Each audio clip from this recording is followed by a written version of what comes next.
இப்போ நம்ம தேவையான பொருள் எல்லாம் எடுத்தோம் இல்லைங்களா? அந்த பொருள் எல்லாம் எடுத்து இந்த மிக்ஸியில நல்லா மிக்ஸ் பண்ணி எடுத்துக்கிட்டோம். கோதுமை மாவு, மைதா மாவு, பனானா, தேங்காய், முட்டை, சால்ட்டு, பேக்கிங் சோடா எல்லாம் போட்டு நல்லா மிக்ஸியில் போட்டு கலந்து எடுத்துட்டு நம்ம வந்து இப்போ இந்த மாதிரி மிக்ஸ் பண்ணி வச்சுக்கிட்டோம். வச்சுக்கிட்டு இப்போ என்ன பண்ணோம், இந்த மாதிரி வானலில் நல்லா எண்ணெய் விடணுங்க. எண்ணெய் விட்டு நல்லா காயணும். நல்லா காஞ்ச அப்புறமா ஒரே ஒரு ஸ்பூனுங்க, ஒரே ஒரு ஸ்பூனு நெய் விடணும். ஒரே ஒரு ஸ்பூன், இந்த ஸ்பூன் எடுத்துக்கிட்டிங்கன்னா இது வந்து நெய் ஸ்பூனுங்க.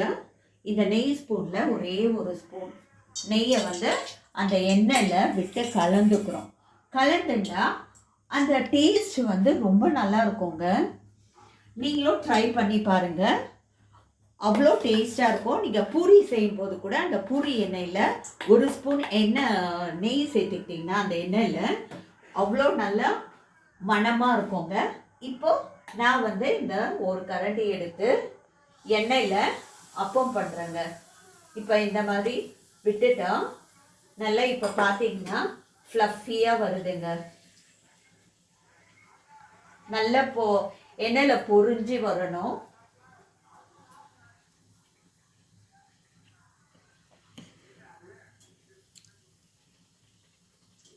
இதை நல்லா இந்த மாதிரி பொரிஞ்ச உடனே இதை எடுத்து நல்லா செவந்து இருக்கணுங்க. நல்லா செவந்து கோல்டு ப்ரௌனில் வரணும்.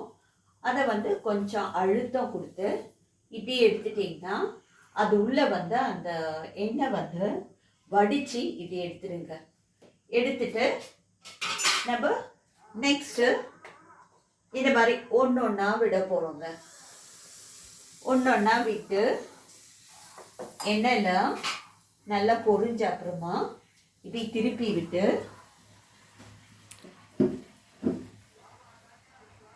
நீங்கள் வந்து இப்போது வெஜிடேரியன் அப்படியே இருந்தால் நீங்கள் வந்து முட்டை வந்து அவாய்ட் பண்ணிக்கோங்க.